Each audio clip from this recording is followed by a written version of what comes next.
Sit in the videos right away, sorry. I'm trying to do better about No, it. it doesn't matter. I don't mind reminding you No, if you're no. not Okay, irritated good. by me. Thank you. No, not at all, not at all. I feel bad when I don't recall. So, Bernadette, thank you as always for the session today on this beautiful morning here at Northwood Hills. So, wanted to talk about just the things that we covered today. Today was a big contact day, right? So we talked a lot about kind of where the golf club was making impact, and pretty persistently we discovered for you were hitting it very much off the toe of the club. Just as a reminder, this is the toe where the club meets the hosel here, which is where that kind of like curvy part is called the heel, right? You were hitting almost all of your golf balls off that area there. And what you discovered is, I'm not hitting the ball as far as I should be, right? I think most of that distance loss was occurring because those strikes were always happening there. And this here, what happens with the golf club, is what happens when we hit it off the toe. The club clicks open. It's not able to really apply the sweet spot on it, where if we hit it more in the middle of this golf club, right, the club doesn't waver as much, kind of stays there, and we're able to deliver the energy that's coming from the hand of the golf club onto the golf ball, okay? So why was that happening? Well, today, for whatever reason, you were starting to develop more of a pull than I recall. For whatever reason, things happen with our golf swings.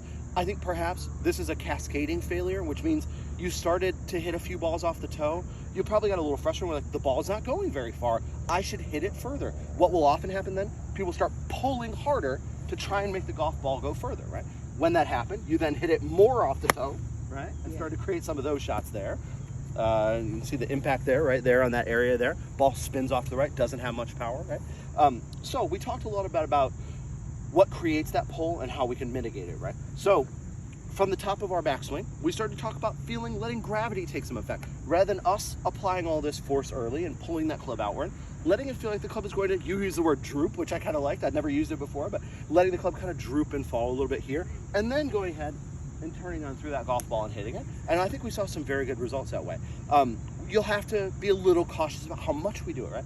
On a few swings, we saw it let it really kind of fall and droop too much. We hit the ground a little bit too far behind it. But that's my favorite word, calibration, right? We need to figure out how much of something we need to do. And there's no question in my mind, we made much more central contact when we started to allow that club to fall and then continue through with our swing.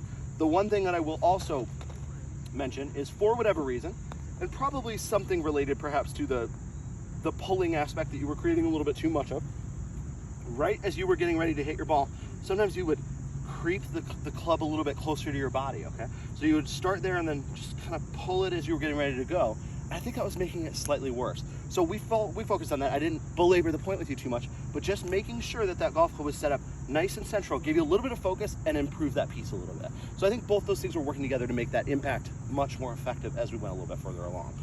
Other than that, honestly, I still like a lot of what's going on with your golf swing. I think you had some very good shots towards the end of the day. The other thing that we talked about is how the rhythm and tempo is the glue that sticks that all together, right? There were times, especially early, where you were a little bit frustrated, understandably, right? But when that tempo gets fast and we tend to pull too much in transition, right? That's when we see some of those faults as well. So a little too fast here. We found just a little bit more overall smoothness, allows that club to shallow and turn on through with good rhythm, and we saw much better results that way. Anything else I missed? Thank you so much. It was fabulous. Thank you so much. My pleasure.